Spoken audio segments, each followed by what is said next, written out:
So thank you guys so much for taking the time to chat with me about Followers. I wanted to go straight back to the kind of the beginning. How did you get involved with this film?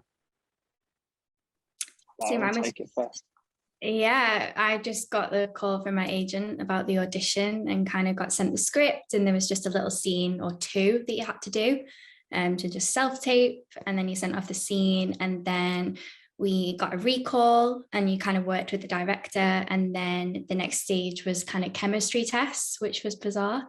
You had three of you, three of the other character and three of the other, and then it was like the X Factor where they're trying to find the right band, like One Direction, and they just go, try this person, and there was like the four main characters, and they're just looking for the right fit of the people that come together.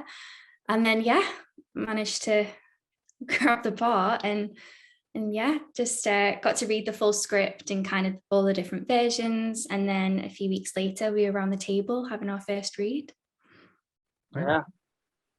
For me, Marcus reached out to me with the script kind of a while before. I was never like nailed on for the part necessarily, but he wanted to kind of chat it through with me and see what I thought of it, and we kind of I gave him feedback on it. I thought it was a fantastic script, but I thought it needed some fine tuning in areas, which, I mean, it was still like a rough draft at that point. And he went back, took another look at it, and then came back to me with it later when we got to like the audition stage. I was like, yes, this is really, really cool. This is absolutely batshit crazy. I love it. And so that's kind of how I got involved. And then we did all the chemistry reads, and it was just trying to find that mix, because you need the right balance of crazy and quiet for a horror film. And I think that's kind of what we found, especially with Larice bouncing out the rest of us. Well, you both just touched on the script. I mean, there's such a brilliant mix of different horror subgenres in there, as well as the kind of the more comedic elements to it. So what were your first reactions like when you read the script? Erin, what was your reaction to it? I think I had different reactions at every point in the script. At first, it was like a satirical comedy almost, and kind of like Cabin in the Woods, like taking the mick out of the horror genre. Yeah. And then I thought, oh, there's some jumpy bits in there, like maybe we're going more traditional. And then there was the twists along the way, and just all these different elements that I didn't really know kind of what I was signing up for, but that made it more exciting in a way. Yeah. It's funny because the Cabin in the Woods thing, that's exactly what Marcus wanted. That's what he kept talking about. It actually started off a lot more like Cabin in the Woods and veered a bit further away from it as it went through different drafts. And as it went through different edits, it became a different film as well. There's about 10 different films edited in there if you want. With the amount of footage that we got that was planned, unplanned, there's so many things in the film that we just shot between the four of us, because they left 17 cameras in the place that we were filming, and we lived and slept there. So whenever we wanted, we could just pick one up and shoot it. So there's so much unused footage, and I bet if you re-edited that film, you could get a completely different storyline out of it. Well, I was going to say, so that, I mean, the sheer volume of footage which is in the film, the final edit of the film is mind-boggling as it is, from the, as you just say, all the different cameras to then scenes where you've got multiple different camera angles. And it was all filmed in under 2 weeks while you were living in that house. I mean, what was that like, being in that bubble while you were filming? That must have been insane. So fun. Absolutely insane, but so fun. I don't remember having a set like that in my life. I mean, obviously, usually sets, you don't film a film in 10 days in one or two locations anyway, but the group of people were fantastic. Honestly, I feel like we all just vibed so well, got along with each other so well. We probably had to like kind of tone it down every now and then because we were having too much fun. But it was also, it felt very method in a way, because you become so used to and aware of your surroundings. Like you're going and having breakfast downstairs, you're shooting in your bedroom, you know where everything is. So it very much becomes almost that, if I can go a little actory on you, Stanislavski kind of method of, once you know your surroundings so well, you can really kind of envisage what your character would do and where they would go, and so that definitely really helps, like, in creating the characters, creating the realism and kind of natural banter, for want of a better word, between the four leads. What was it like for you, Erin? Yeah, I mean, I didn't get to experience uni because I went to drama school, which is more like boarding school. So it was just so much fun. And yeah, like Carrie said, it was like one big family, and you work with, you know, the gaffer or the lighting person, or, you know, someone on the camera, and then they're going to sleep literally in the room below you. Or I shot, you know, a scene in my bedroom as Amber, and then took my makeup off and went to sleep in that room because that was my room as well. So it was a bit bizarre. It was like nothing I've ever experienced before, but it was epic. It was so much fun. You can't really call it work. No, it sounds like it. Was it daunting having to kind of adapt to the idea of shooting the film as well as acting in the film, and kind of having those moments where you were sort of maybe giving dialogue but also having to hold the camera at the same time? What was that like to adjust to as a kind of process? I'll let you take it. I mean, I didn't film much, to be honest, because Marcus gave me the camera, I think, on like day 3 and said, what would Amber do with this camera? And I just sent it to me, a little selfie, like, why would someone else? So yeah, I kind of got away with that, luckily, so I didn't have to worry about being too technical. I filmed bits because, especially near the start, Jonty's just got no idea what he's doing. He's not got a clue. He's trying to do this new method, and he's an idiot. And he's just constantly pointing the camera at himself. His shots are meant to be all over the place. So the fun thing about that was, I'm not like a great, you know, camera operator, but I'm not that bad. And you have to kind of intentionally make the shooting worse for someone who just has no clue what he's doing. And then as it progresses, Zorna, Larissa's character, who does most of the camera operating, is like, you can't be the one in charge of this anymore. You're missing everything. And you keep trying to get selfies, and that's not going to work. So then she takes a real spearhead in the filming operation. She learned so much from our director of photography, Al Niblo, who did a lot of the shots himself, but also was so liberal with just giving the camera to us. And Larisse really, really did her research. She spent hours with the cameras, and she actually became a really, really good camera operator. I think Al was really impressed. And she shot on Panasonic, Sony's, I think we did the Red, right? Not the Alexa. GoPros, iPhones, night vision cameras, the works. It's almost like a guerrilla film school in a way. Yeah. It was horrible for the editor, I'm sure. He's trying to make sure all this grades so it doesn't look absolutely insane. But he did a brilliant job. Will Honeyball is an amazing editor. I worked on another film with him. He's just incredible. And obviously, sadly, Marcus, the director, is no longer with us. But I wanted to just touch on what it was like working with him. What was he like as a director, particularly on a project that like this, which is so different to what you would see in kind of even mainstream horror? Like everything you could want and more as an actor. And I'm not just saying that because he's not here. Genuinely, he gave you the right amount of freedom, but the same amount of direction. He would speak to you about the scene and see if you were comfortable with it, see if you agreed on the character, and if you both think that they would react in this way. And if you had an emotional scene or a scene that required a certain emotion, he would take you to the side and get you rattled up for that scene. He'd say stuff to you as a person that would just get you in that mindset, and then give you a little high five on the way out. Or he'd ask you, you know, like, what do you need to get into this scene? And there was one scene which required me to be like heartbroken and so emotional.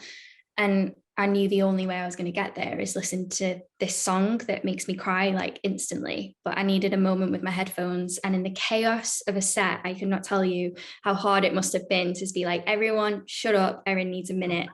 And he did, and he literally silenced the set, and he let me have my minute in my corner. There must have been about 30 people trying to do their job, but for him to just take the audacity to just say, no, like, this is what my actor needs. And he supported us throughout, and yeah, he was just a blessing. Yeah. He wore his heart on his sleeve massively. You know, you'd know what Marcus was feeling, and if he wasn't happy with a shot, you could tell straight away. And in a similar way, you could tell when he was so happy with what he'd just got. Other directors, they're like, fantastic, moving on. Marcus was actually like, yes. Or he'd be like, and you'd be like, okay, what do I need? And then, like Erin said, he'd either rile you up, he'd get you in a headspace. I remember there were times, especially when you're like shooting 14-hour days, and just absolutely crazy. Everyone like in one tiny location, it gets really hot. I remember me and Marcus would have arguments. We'd shoot the scene which required all the anger, and then he'd be like, "See?" I'd be like, "All right, yeah, okay, sorry." He had a really, really interesting way of directing, which I've not seen before, but I think produced really great results. Yeah, yeah, definitely. So was there much room to kind of improv within that as well? So in between him kind of riling you up, was he allowing you to kind of give it your own spin or what felt comfortable in the moment? Yeah. Oh yeah. So much of the film's improv. Dan especially. Yeah. He played Pete. So many of the insults are just off the cuff from him. There's so many. Yeah. He came up with so many things, and Marcus would generally say, just do whatever you fancy for this, say whatever you like, and Dan would reel off 6, 7, 8, 15 insults in a row, or try different things, and some of them made them in, some of them I wish there was a blooper reel so you could see them because they're hilarious.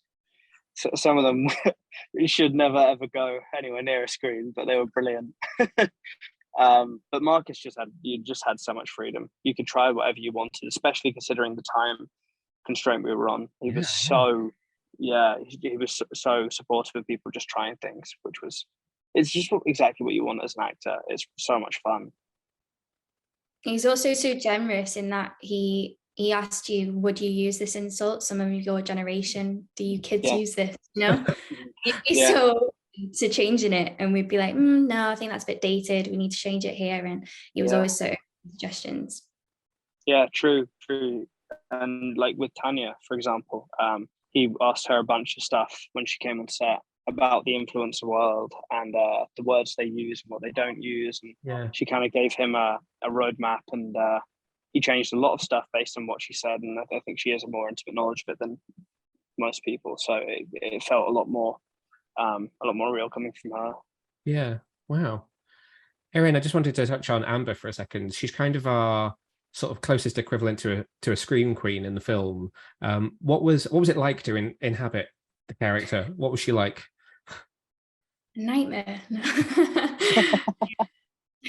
No, you read her and you think, oh, I know this girl, like she's so annoying, I know her. But then you want to get into the character and you see the situation she's put in and how much she wants to please and actually fit in and be popular, and you just kind of think to yourself in that situation with new people, and you find the empathy and like the softness of her. So it was really hard for me because Marcus wanted a scream queen and he wanted the stereotypical side of Amber, but to also just go, look, this girl, if she screams the whole film and whines and crawls back to Jonty, like that's not a likable person, and it's not a truthful person because no one is that one-dimensional.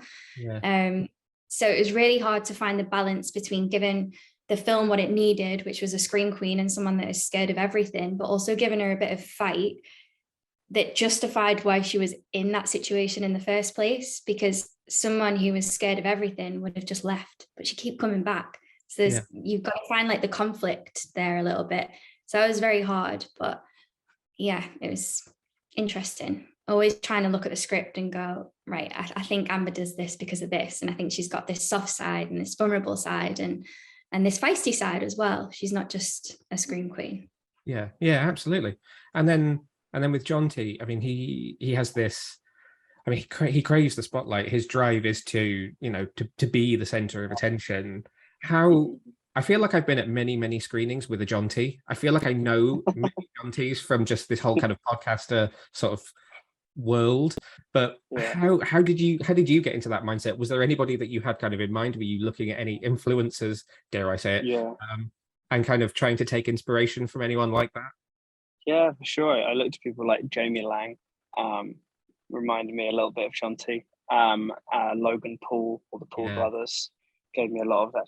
I think it's the thing with Jonty that you don't see so much in those kind of people, is most of what it comes from is just the fact that he is just craving an identity and to fit in and be liked. Yeah. It's almost a little bit sad when you see where Jonty's actual motivation comes from. And whenever he's kind of put down or put in a bad situation, he tries to adjust it on his vlog so that it looks like with Pete, for example, when they have a falling out, he tries to adjust it to make it seem like they ended on a great terms and what have you. But you can see he's really broken whenever people leave him, and I feel like he has, especially with his dad, has abandonment issues and is desperate to show the world how great he is. So yeah, he's loud, he's obnoxious, he's annoying, and he's, you know, kind of a bit of a stereotype. Do not be this person. But at the same time, you do see these people constantly, and if you spend a bit of time with them, you realize it generally comes from being overlooked in life and just desperately trying to be seen. I think that's kind of what Jonty is. And throughout the film, there's this kind of complicated thing of making him dislikable, but not so dislikable that you can't root for any of the characters, because he really just kind of does get in a lot of the scenes and just overwhelm everyone with his ridiculous personality. It was a lot of fun to play, but it was a tough one to play as well. Yeah, I bet. Me and Marcus chatted about it extensively. So. And what do you hope that viewers take away from watching Followers? I kind of hope that I think in one respect, Followers was quite ahead of its time with the influencing social media sites when it was made, that hadn't come out yet, and so that hadn't been so prevalent, I suppose. And I hope they kind of take, although there's a huge satirical edge with Followers and undercutting on social media, like who we should be, I hope that people kind of take the lesson that it tries to show. You know, that there are things more important than money. There are things more important than fame. There are things more important than even being liked, and whatever. There's, you know, friendship, family, humility, or the above. I feel like that's kind of a little piece of what it tries to say. I hope that girls look at Amber and Jonty's relationship and want more for themselves. Yeah. I think it's toxic. Yeah, it's so toxic. But I think that there's a lot of life in there at the moment, and kind of the problems that they face in that film exist now, and maybe they can relate to that and think, maybe I would have done that differently, or, you know, she made the wrong choice, or would I do that if I was in that situation, and kind of question their morals and see the consequences for each individual character and think, well, they made right or wrong their choice, but would I have made that choice, and look where it got them.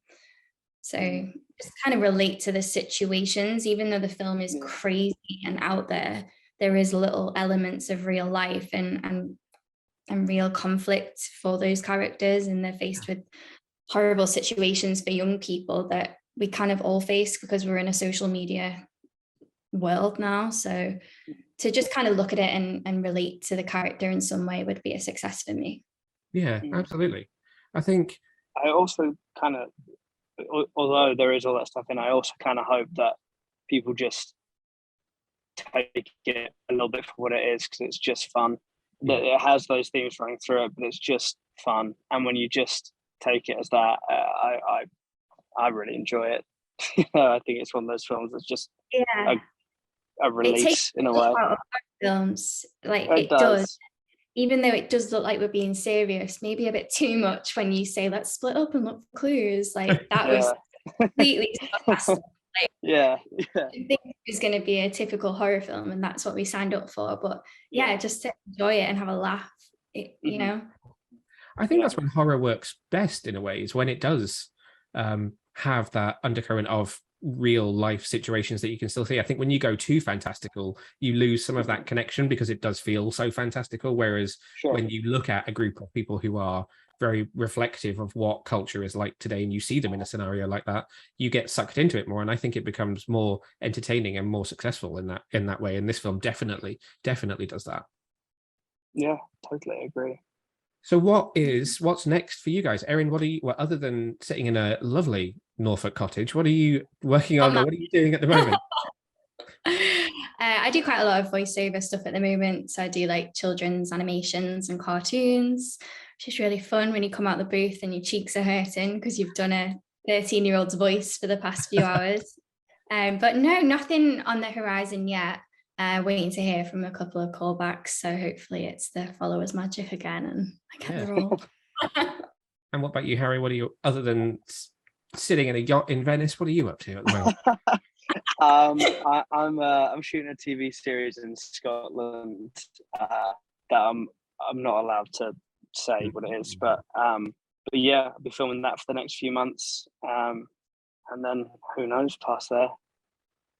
Well, guys, thank you so much for chatting to me about Followers today. I really enjoyed the film, and it was nice to be able to kind of get in and see it early and review it early on, and then come back and actually get to talk to you guys about it now that it's coming out on home video. So I hope it finds its audience out there and people love it, because it deserves it. Thank you so much, Neil. Yeah, it was lovely chatting to you. Yeah, I enjoyed it. Thanks very much. Enjoy the rest of your weekend. Thanks for watching, Super Friends. If you enjoyed this video, then make sure to hit the subscribe button just down below and hit the bell so that you can get notified whenever we release brand new videos. In fact, there's 2 more waiting for you to watch right here below. So what are you waiting for? Why not click play?